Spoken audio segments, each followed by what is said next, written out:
절대 용서할 수 없는 남자 유형이 세 가지가 있다고 합니다. 첫째는 머리카락이 없는 남자는 용서해도 머릿속에 든기 없는 남자는 용서를 못한답니다. 둘째는 심각하게 듣지 마세요. 그냥 웃자고 하는 얘기예요. 귀 뚫은 남자는 용서해도 귀가 꽉 막힌 남자는 용서할 수 없답니다. 셋째, 과거가 있는 남자는 용서해도 미래가 없는 남자는 용서할 수 없다고 합니다. 여러분, 우리가 살아온 시간, 그게 과거죠. 그리고 지금 여기 이 자리, 지금 살아가는 시간을 현재라 부르고, 그리고 앞으로 다가올 시간을 미래라고 합니다. 사람들은 다 미래를 맞이하기 위해서, 어떤 미래? 좀 더 나은 미래, 좀 더 내가 유익하고 평안하고 그렇게 안온하게 살 수 있는 그런 미래를 맞이하려고 공부를 하는 거예요. 그리고 자기 직장을 가지고 나름대로 뭐 사업을 하고 잡을 가지고 최선을 다해서 일을 하면서 다 그 이유가 뭐예요? 미래를 만들어 보고자 하는 거죠. 미래를. 하지만 그 미래를 만들어가는 과정 속에서 중도에 예상하지 못한 문제가 터집니다. 예상하지 못한 어려움들이 닥쳐와요. 그죠? 지금까지 여러분 살아온 인생들 쭉 한번 돌이켜 보세요. 다 계획대로만 됐습니까? 그러면 여기 다 재벌돼 있어야 됩니다. 계획대로만 됐으면. 저는요, 20 몇 살 시절에 제 30대, 40대, 50대, 60대 꿈을 다 적어놓은 게 있었어요. 내가 31살 되면 뭐 하고 32살 되면 뭐가 돼 있고 막. 된 게 없어요. 된 게. 된 게 있기도 있지만, 네, 일단 큰 틀이 틀려버렸잖아요. 저는 돈 벌어서 어떻게 하겠다라는 계획을 쫙 세워놨었는데 하나님이 저를 딱 잡아갖고 꼭 깨갖고 이 신학에다가 목회 길에다 넣어버렸기 때문에 그 계획이 쫙 틀어져 버렸어요. 이렇게 되는 사람들도 있고, 아까 얘기한 대로 전혀 생각하지 못한 문제를 만나서 그 문제 가운데서 내 미래가 불확실하구나, 야, 내 미래가 막연하구나, 이러는 생각이 들어오면서 불안이 싹 든 사람들이 있어요. 내가 이러다 어찌 될까? 내가 과연 60대, 70대에 내가 어떻게 살아가고 있을까? 그런 불안감 때문에 좌절하는 사람들이 참 많습니다. 여러분은 어떻습니까? 여러분의 미래를 하나님의 인도하심이 여러분의 미래를 향해 있고, 여러분의 미래를 하나님이 끌고 가시고, 이런 것들 여러분 정말 확실히 믿으면서 현재를 살아가고 있습니까? 벌써 아멘하는 사람 몇 명 없잖아요. 아멘이 몇 명 없어요. 아니면은 미래가 보이지 않아서 지금 혹시 답답하고 불안합니까?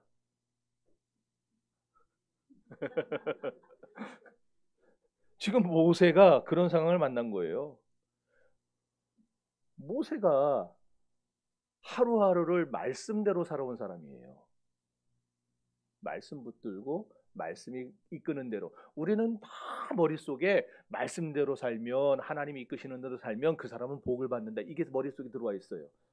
그래서 당연히 모세가 말씀대로 살고 하나님이 인도하는 대로 살았으니 모세가 형통하고 복을 받아야 된다고 생각하는데, 전혀 생각하지 못한 문제가 모세에게 터진 겁니다. 지금 여기 보면은 백성들이 모세를 향해 원망과 불평을 늘어놓기 시작해요. 처음에는요, 뒤에서 조금씩 수근거렸겠죠. 그런데 나중에는 대놓고 모세를 향해 원망을 쏟아붓고 그리고 위협하기 시작합니다. 돌을 들어서 모세를 쳐서 죽이려고 하는 그런 일들이 여러 번 일어나요. 참 기가 막히지 않습니까? 이 사람들이요, 지금 홍해의 기적을 체험한 지 이제 며칠이 지났을까요? 며칠이 지났을까요? 1년이 지났습니까? 한 달이 지났습니까? 아니, 겨우 사흘 지났어요. 사흘. 달랑 3일 지났는데, 근데 그 3일 전에 놀라운 그 기적, 그 놀라운 그 감격, 이거 싹을 잊어버렸어요. 이게 뭘 보여줍니까? 문제와 위기는 때와 장소를 가리지 않고 찾아온다는 거예요. 위기와 문제는 또 불신자에게만 찾아오는 것도 아닙니다. 예수 모르는, 예수 안 믿는 자들에게만 위기가 찾아오고, 예수 믿는 사람들은 위기를 안 만나고, 그러면 얼마나 좋겠어요, 그런 세상이 있다면. 근데 그렇지 않아요. 예수를 믿건 안 믿건 위기는 찾아옵니다. 문제를 만날 수 있어요. 말씀 중심으로 살겠다고 다짐한 여러분에게도 문제는 찾아올 수 있습니다. 그래서 모세 같은 선지자도 살면서 이런 위기와 문제를 수도 없이 만나지 않았어요. 하지만 그때마다 모세가 어떻게 해요? 문제와 위기를 만나서 불확실한 미래가 주는 그런 염려 앞에서 모세는 어떻게 했습니까? 좌절했습니까? 주저앉았습니까? 다 포기하고 그냥 다 에라이 모르겠다 이랬습니까? 오늘 저와 여러분도 현재의 삶에서 분명 위기를 만날 수 있어요. 위기의 종류와 위기의 뭐라 그래 강약은 다 틀릴 수 있어요. 그러나 분명히 위기를 만납니다. 그렇지만 중요한 것은 내가 위기를 만나는 게 중요한 게 아니고 그 위기를 만났을 때 어떻게 벗어날 것이고 어떻게 극복하느냐가 더 중요한 문제입니다. 그렇다면 모세는 찾아온 위기를 어떻게 극복했는가? 이제 오늘 그것을 보려고 하는 거예요. 첫째로 모세는 하나님의 약속을 붙잡아요. 여러분 이게 오늘 우리에게도 중요합니다. 하나님의 약속을 붙잡는 사람은요 미래에 대한 염려를 극복할 수 있습니다. 자, 출애굽기 13장 17절과 18절 읽어봅시다. 시작.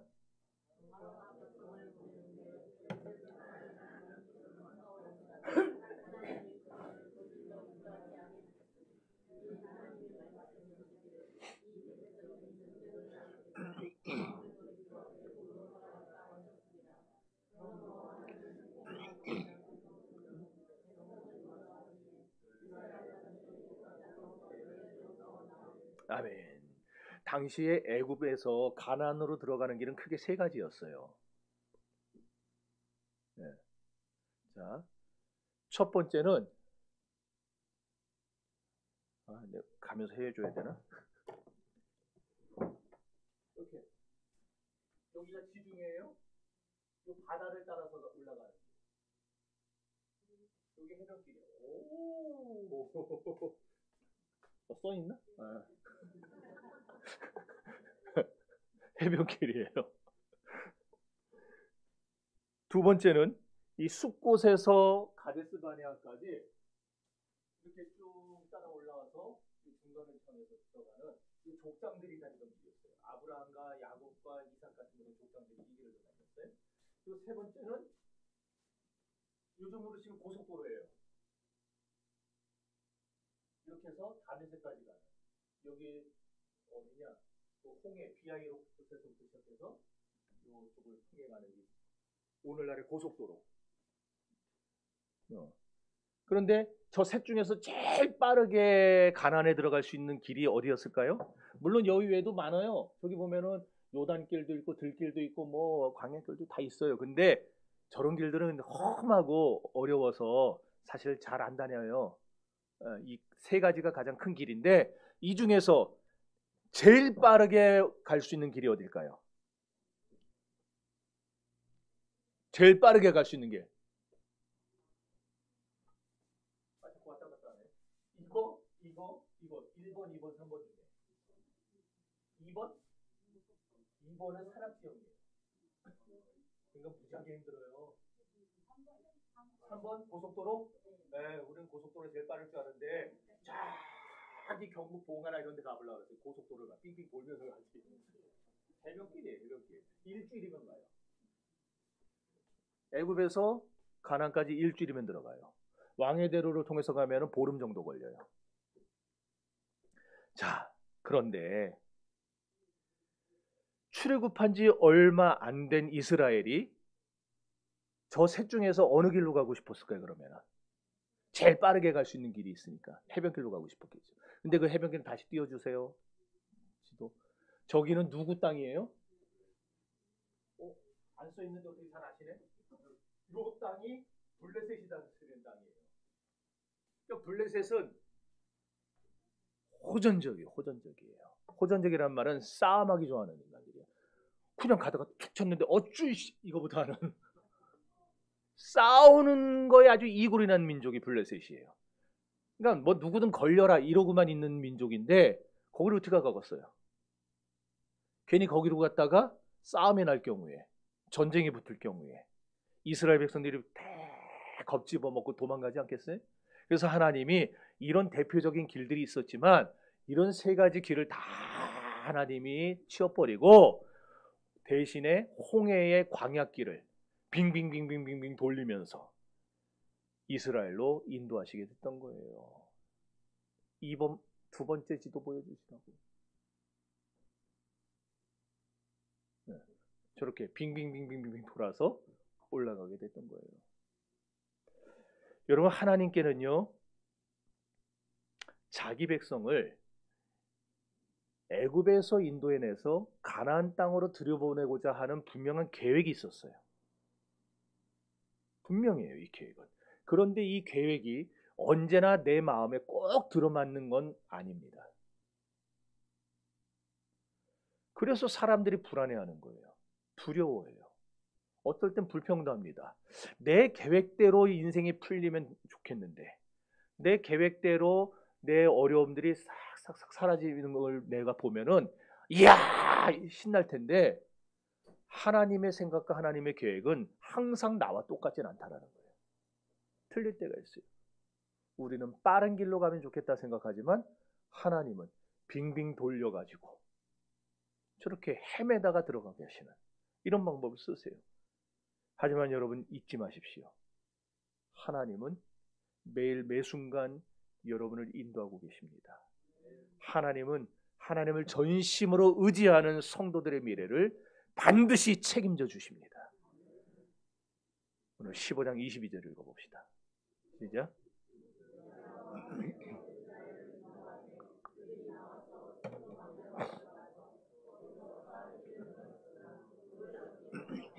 아멘. 하나님이 이제 모세의 홍해를 건넜어요. 이스라엘을 어디로 이끄느냐? 수르 광야를 거쳐서 마라라는 곳으로 인도하십니다. 이처럼 살다 보면요, 광야길을 걸어가야 될 때가 있어요. 때로는 마라의 쓴물처럼 연단의 과정을 거쳐야 할 때도 있습니다. 그럴지라도 하나님의 인도하심을 의심하지 마십시오. 우리가 아멘은 하지만 대부분 다 의심해요. 그런데 오늘 이 말씀을 들었으니까 여러분 의심하지 마십시오. 하나님은 여전히 여러분의 미래를 책임져 주십니다. 1868년에서 1894년까지 영국의 수상을 27년을 역임한 아주 전무후무한 사람이 있어요. 글래드스턴이라고. 귀족도 아니에요. 평민이에요. 보여주세요. 네. 저 사람이 대학에서 강연을 할 당시에 영국의 상황은 경제 악화와 그 다음에 사회 혼란으로 미래가 극히 불투명했어요. 젊은이들이 미래에 대한 꿈을 꾸는 대신에 막 여기저기서 막 데모가 일어나고 시끄러웠던 때였어요. 근데 이 글래드스턴이 대학에 가서 젊은이들에게 강의를 이렇게 한 거예요. 희망을 가지세요. 희망을 가지세요. 영국의 미래는 밝습니다. 찬란합니다. 아니 모든 사람들이 다 어둡다고 하고 있는데 수상이 나와가지고 영국의 미래는 밝습니다. 희망을 가지세요 그랬어요. 이제 강연이 끝난 다음에 학생이 질문을 합니다.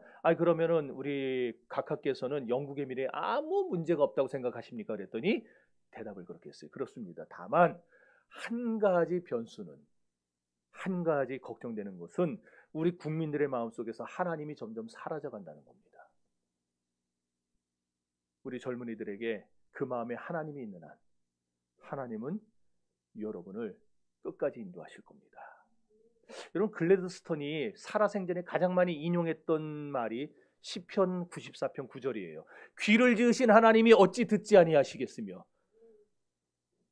눈을 만드신 하나님이 어찌 보지 아니하시랴. 그게 그 사람이 살아있는 동안에 제일 많이 했던 말이에요.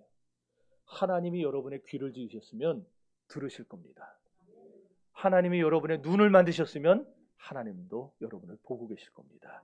그러니 여러분 미래가 불확실하다고 두려워하지 마세요. 그게 진짜 문제가 아니에요. 사단은 그게 진짜 문제라고 우리에게 자꾸 유혹합니다. 자꾸 우리를 현혹하고 겁을 줍니다. 그러나 우리의 진짜 문제는 불확실한 미래가 아닙니다. 우리의 문제는 미래를 인도해 가실 하나님이 내 마음속에서 조금씩 사라져 간다는 겁니다. 하나님을 여러분의 안내자로 삼으십시오. 하나님이 그러면 여러분의 삶을 끝까지 인도하실 것입니다. 잠언 16장 9절에 그래서 말하지 않아요? 사람이 자기 길을 계획할지라도, 마음으로 자기 길을 계획할지라도 그 걸음을 인도하시는 이는 오직 여호와시니라 그랬어요. 여러분 미래를 아는 사람이 어디 있어요? 여기에. 내일도 모르는데 1시간 뒤에 뭔 일이 있을지도 모르는데 누가 알아요? 그래 불확실하죠. 그러니까 겁을 먹고 염려하죠. 그러나 그 대신에 염려하는 대신에 걱정하는 대신에 하나님께 맡겨보라는 거예요. 그러면 하나님이 여러분을 인도하실 겁니다. 모든 것이 끝났다고 말하는 사람들 얘기 듣지 마세요. 듣지 마세요. 하나님은 아직도 여러분에게서 시선을 떼지 않았어요. 하나님 여전히 여러분을 지금 보고 계십니다. 세상에서 답을 찾지 마십시오. 여러분 사람들을 기대하지 마십시오. 여러분의 모든 문제는 하나님만이 해결할 수 있습니다. 모든 것이 끝났다고 말하는 사람들의 말을 듣지 말아라. 하나님은 아직도 너에게서 시선을 떼지 않았다. 세상에서 답을 찾지 말아라. 사람들을 의지하지 말아라. 너의 모든 문제는 하나님만이 해결할 수가 있다. 기도를 쉬지 마라. 찬양을 멈추지 마라. 하나님이 너를 주목하고 있다. 예배에 집중하라. 말씀을 붙잡아라. 하나님을 만나면 끝난 것이다. 가는 길 멈추지 마라. 뒤를 돌아보지 마라. 하나님이 너를 주목하고 있다. 의심을 하지 마라. 절대 포기하지 마라. 하나님을 믿으면 끝난 것이다. 예수의 이름은 세상의 소망이요. 예수의 이름은 전국의 기쁨일세.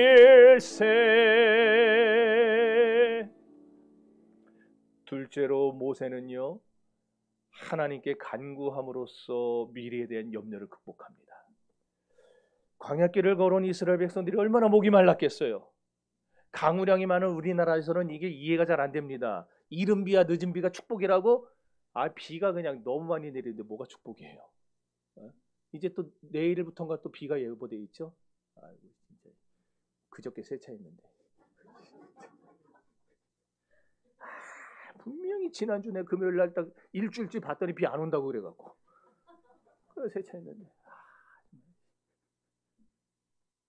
근데 영미권에서도요, 이 지긋지긋한 장마가 끝나고 쨍쨍한 태양이 비치는 날을, 그런 날을 가리켜서 뭐라 그러냐니 좋은 아침이라 그랬어요. 그래서 인사가 뭐예요? 굿모닝이에요. 굿모닝. 복된 날이라는 거예요. 좋은 날이라는 거예요. 우리들에게는 영미권에서는 이 쨍쨍한 날이 좋은 날이지만 이스라엘은요, 비 내리는 날이 좋은 날이에요. 비 내리는. 그도 그렇게 이스라엘에는요, 1년 내내, 이 광야 같은 곳은요 1년 내내 가야 200mm도 채 안 내려요. 200mm 뭐예요? 요거 우유 한 컵, 우유 한 팩, 그만큼도 안 내려요. 그러니 게다가 1년 내내 폭염이 내리쬐는 곳입니다. 만약에 하나님이요 낮에 구름 기둥으로 그들을 보호하지 않고 밤에 불 기둥으로 그들을 덮여주지 않았다면은 그런 곳에서 40년은커녕 1년도 못 살아요. 갖다 놓으면 1년도 못 살아요. 그런 초자연적인 도움이 없었으면요 금세 죽었을 겁니다. 그런데 그런 무지막지한 광야길을 겨우겨우 지났어요. 그래서 마라라는 곳에 도착한 거예요. 도착했더니 거기 물이 있긴 있는데 너무 써가지고, 너무 써서 못 마시는 거예요. 사람이 마실 수 없는 물이었다는 거예요. 못 마시는 거예요. 그래서 백성들이 모세를 원망한 겁니다.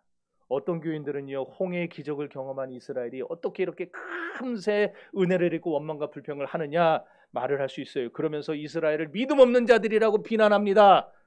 그런데 우리라고 다르겠습니까? 광야의 태양을 경험해 보지 못한 사람은요, 이스라엘 백성을 욕할 자격 없어요. 광야의 태양은 우리 머릿속을요, 이 뇌를 마치 삶은 달걀처럼 프라이하는 것처럼 익혀버리게 만듭니다. 제가 옛날에 원목선 탈 때 칠레에 갔어요. 이제 배는 하역하는 동안 그 이제 칠레 사람들 인부들이 하는 거고, 우리들은 시간이 남으니까 그 시간 남을 때 이제 여기저기 가고 싶은 데를 다녀요. 그때 아타카마 사막이라는 곳에 갔어요. 사막에 들어간 것도 아니에요. 사막 그 들어가기 입구에 있는 휴게소에서 사막을 바라보기만 한 건데 숨이 턱턱 막히더라고. 어이구, 저길 어떻게 들어가나. 그런 곳에서 40년을 산 거예요, 이스라엘 백성들이. 그런 곳에서. 오죽하면은 엘리야 선지자. 엘리야가 누굽니까?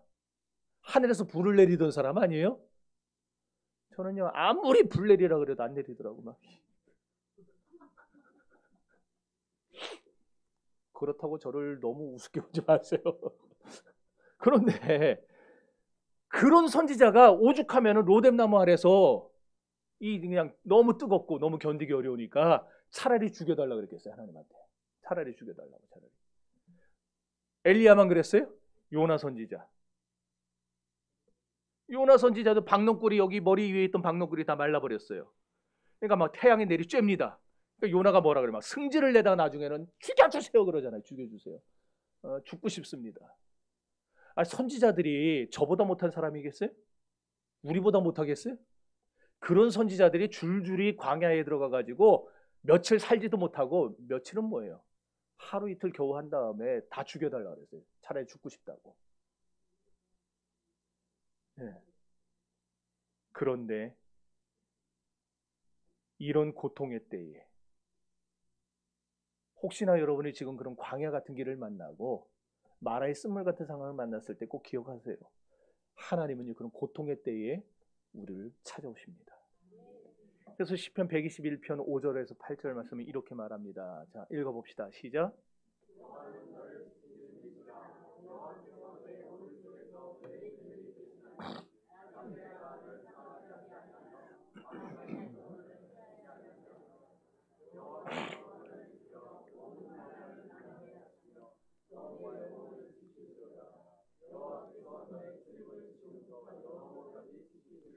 아멘.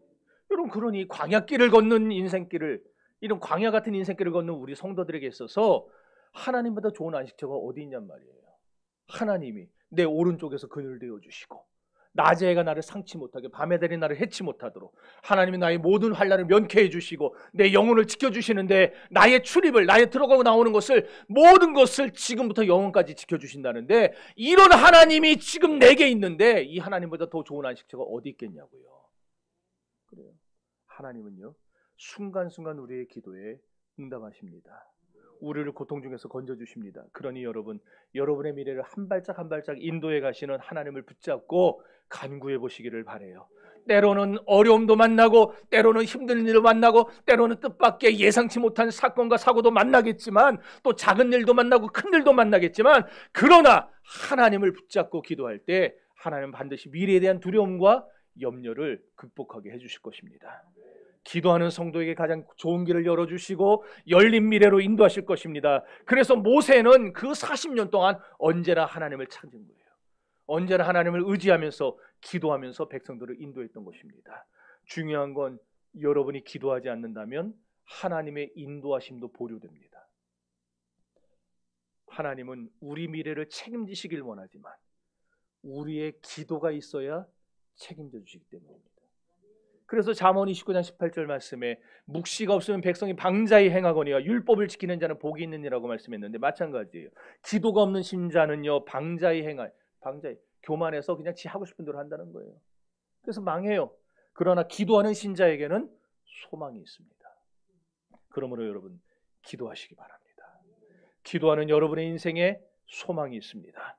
하나님은 기도하는 여러분의 편입니다. 기도하는 성도의 인생을 인도하십니다. 셋째로 모세는요, 기도한 후에 인내했어요. 기다렸다는 거예요. 그 기다림을 통해서 미래에 대한 염려를 극복해 나갑니다. 이게 무슨 말이냐? 기다리다 보면 더 겁날 텐데 뭘 극복했느냐?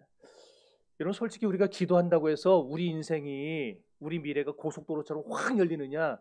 그런 경우는 드물어요. 물론 하나님께 그렇게 할 능력이 있을까요, 없을까요? 있어요. 그럴 능력이 충분해요. 하나님. 그러나 대부분 그런 식으로 인도하지 않아요. 하나님의 인도하는 방법 대부분은 어떤 거냐면은 조금씩 한 걸음씩 한 걸음씩입니다. 한 걸음씩. 그래서 찬송가도 한 걸음 한 걸음 주 예수와 함께 그러잖아요. 한 걸음씩이에요. 그래서 성령의 열매 중에도요, 인내가 들어있어요. 인내는 인내 이거 아니고 기다리라는 거예요. 기다려요. 오래 참는 사람, 기다리는 사람, 그런 사람이 결국 기도의 열매를 따게 되어 있는 겁니다. 모세를 인도하시는 하나님 모습 보세요. 27절에 보면요, 이스라엘 백성들 마라에서부터 엘림까지 인도해 가십니다. 엘림에 갔더니 거기 뭐가 있냐? 물샘 12이 있어요. 그리고 종려 70주가 있어요. 이 물들은 먹을 수 있는 물들이에요. 그러니까 완전히 이스라엘이 조금 전에 마라에서 그 난리, 죄송해요, 지랄한 그런 건 다 잊어버리고 너무 또 좋다고 막. 여러분, 마라에서 엘림까지가 거리가 11km입니다. 우리 교회에서 마포 공도고거리, 이 마포대교 지나가지고 여의도에서 마포대교 지나서 공도고거리 딱 거기 마포역의 광창역이에요. 거기까지가 11km, 10.9km, 11km예요. 자, 그러면 여기 눈 좋은 사람, 눈 제일 좋은 사람, 이 시력 2.0에 가까운 분 손 들어보세요. 시력 2.0 가까워요? 여기서 자, 우리 옥상 올라가서 마포 공도고거리 보여요? 아유, 뭐 또 그렇게 안 보여요, 안 보여. 그거 볼 수 있는 사람이 세상에서 눈 제일 좋다고 하는 사람들이 몽골 사람들이에요. 그 사람들이 몇 킬로까지 보냐면 9킬로를 봐요. 9킬로를 봐요. 9킬로도 11킬로밖에 안 보이는 거예요. 그 사람도 못 봐요, 마포까지는. 그러니까 두려워요, 사람들이. 눈에 보이면 안 두려워요. 눈에 보이면요, 겁날 거 없어요. 저기 다 보이니까. 근데 안 보이니까 두려운 거예요. 우리 미래가 보이면 안 두려워요. 근데 안 보이니까 두려운 거예요. 안 보이니까 겁먹는 거예요. 그런데 나는 안 보여도요, 하나님은 보고 계세요. 하나님은요 11km도 보고 계시는 거예요. 여기 마라에서 지금 막 원망하고 불평하고 그냥 막 다 죽겠다고 지금 난리치는 이 사람들을 보면서 하나님은 11km 밖에다가 오아시스를 만들고 계셨어요. 하나님은 지금도 여러분을 위해서 여러분에게 반드시 필요한 오아시스를 만들고 계세요. 그러니 의심하지 마세요. 불평하지 마세요. 믿으세요. 여러분은요, 우리는 하나님의 인도하심이 너무 더디니까, 너무 천천히 한 걸음씩 진행되니까 인내하지 못해요. 그러다가 원망도 하고 불평도 합니다. 특히나 우리나라 사람들 승질 얼마나 급합니까? 전 세계에서 빨리라는 뜻의 단어가 제일 많은 나라가 우리나라예요. 전라도, 경상도, 충청도, 뭐 경기도 다. 싸게, 얼른, 속히, 퍼뜩, 후딱, 잽싸게, 불티나게, 제가, 급히. 이거 다 사전에 나오는 말들이다. 사전에. 빨리 그 한마디면 되지. 뭔 놈의 뜻이 이렇게 많아요, 단어가. 이 유일하게 우리 한민족만 그래요. 우리나라 사람만. 그 정도로 승질이 급해요. 그러니까 그런 사람이 인내가 쉽겠어요? 인내가 어려워요. 기도해 놓고도 금세 이루어져야 되는 거예요. 안 이루어지면은 막. 하지만 여러분, 다시 말하지만 아무리 시력이 좋아도요, 아무리 우리 중에 시력이 좋아도 2kg, 3kg 그거밖에 못 봐요. 몽골 사람도 9kg밖에 못 봐요. 성질 급하다고 빨리 서두른다고 더 볼 수 있는 거 아니에요. 그러나 하나님은 11kg 앞에 오아시스까지 다 보고 계시는 분이에요. 여러분을 누구보다 아끼고 무엇보다 사랑하시는 하나님은요, 여러분의 11kg 밖을 내다보시면서 여러분의 미래를 지금 준비하고 계세요. 그러니 안 보인다고 두려워하지 말고 염려하지 마세요. 너의 하나님 여호와가 너의 가운데 계시니 그는 구원을 베푸실 전능자시라.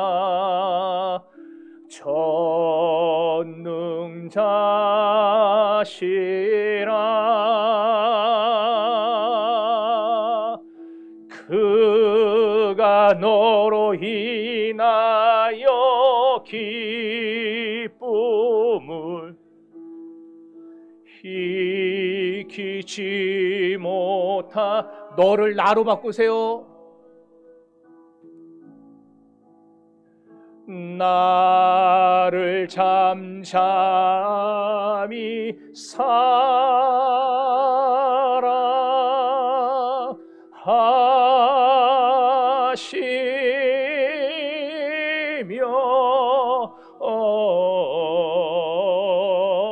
즐거이 부르며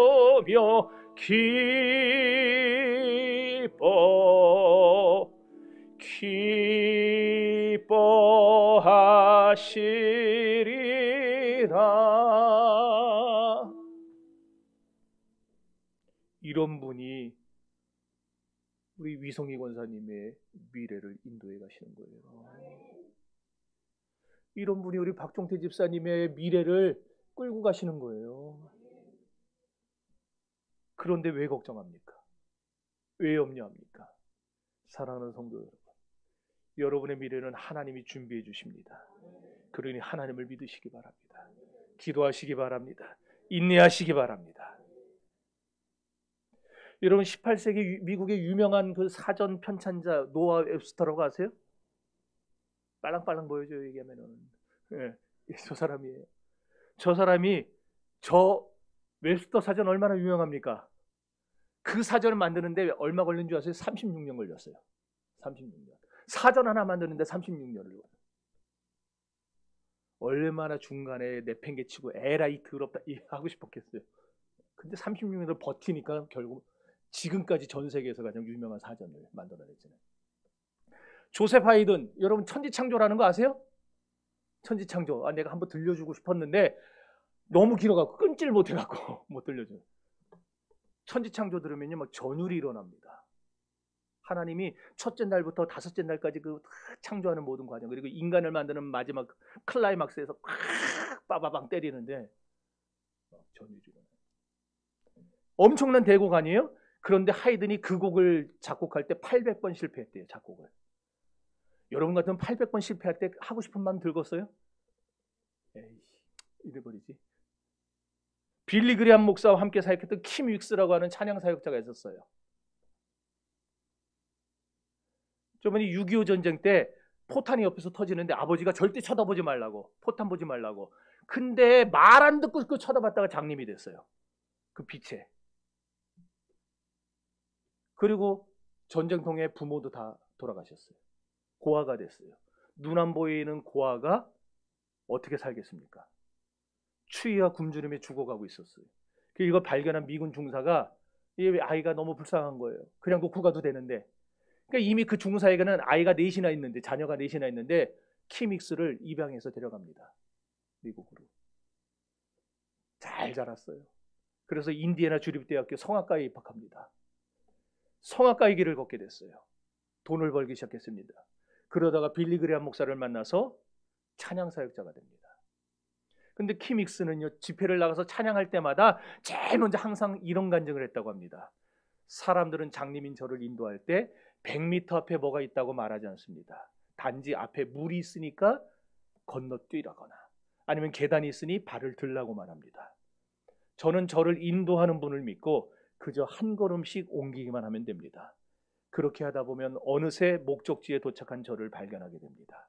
여러분, 하나님이 우리를 인도하는 방식이 꼭 이와 같습니다. 우리는 10년 후는커녕 하루 앞도 알지 못합니다. 그러나 우리가 오늘을 인도하시는 하나님께 순종하면 하나님은 내일도 인도하셔서 마침내 하나님이 우리에게 주고자 원하시는 인생의 목적지에 도착하게 해주실 것입니다. 사랑하는 성도 여러분, 인내 없이 이루어지는 것은 하나도 없습니다. 너무나 안타까운 것은 하나님이 준비하신 이 미래를 인내하지 못해서 망치는 사람들이 한둘이 아니라는 거예요. 그러나 무슨 일이 있어도요, 하나님 주신 일을 감사함으로 받으면 못 받을 게 없습니다. 그렇다면 우리가 왜 하나님의 일을 감사함으로 받아야 되는가? 왜 인내해야 하는가? 하나님의 생각과 나의 생각이 하늘과 땅만큼 다르기 때문이에요. 자, 읽어봅시다. 시작.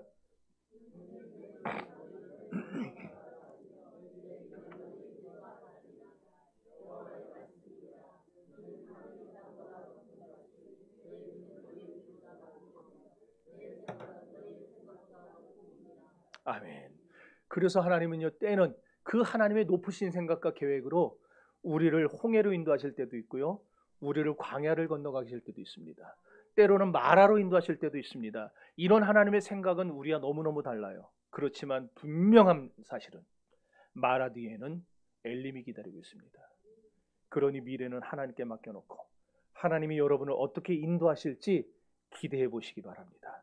지금 당장 내가 원하는 길로는 안 갈지 몰라도 하나님은 내 인생의 종착지에, 그 목적지에 가장 정확하게 나를 데려다 주실 것입니다. 하나님이 여러분의 인생을 책임지시고 인도하신다는 굳건한 믿음을 가지시기를 바랍니다. 하나님을 붙잡고 기도할 때 여러분의 불확실한 미래가 반드시 열려질 것입니다. 매일 기도하며 하나님과 한 걸음씩 걷다 보면 어느새 목적지에 도달한 여러분 자신을 발견하는 날이 오게 될 것입니다. 그러니 지금 이 순간에 집중하십시오. 지금 이 순간 하나님이 여러분의 미래를 확실하게 열어줄 것을 믿으면서 한 걸음만 하나님과 동행해 보십시오. 여러분이 하나님을 붙잡는 한 여러분의 미래는 절대 어둡지 않습니다. 불확실하지 않습니다. 아니, 명확하게 보이지 않아도 하나님은 다 보고 계십니다. 그러니 성도 여러분, 언제나 하나님을 의지하시고 오늘도 내일도 하나님만 따라가시기를 바랍니다. 그러면 훗날 하나님이 나를 여기까지 인도하셨습니다. 우리 하나님은 에베네셀의 하나님입니다. 이 고백이 저와 여러분의 입에서 나오게 될 것입니다. 다 같이 기도합시다.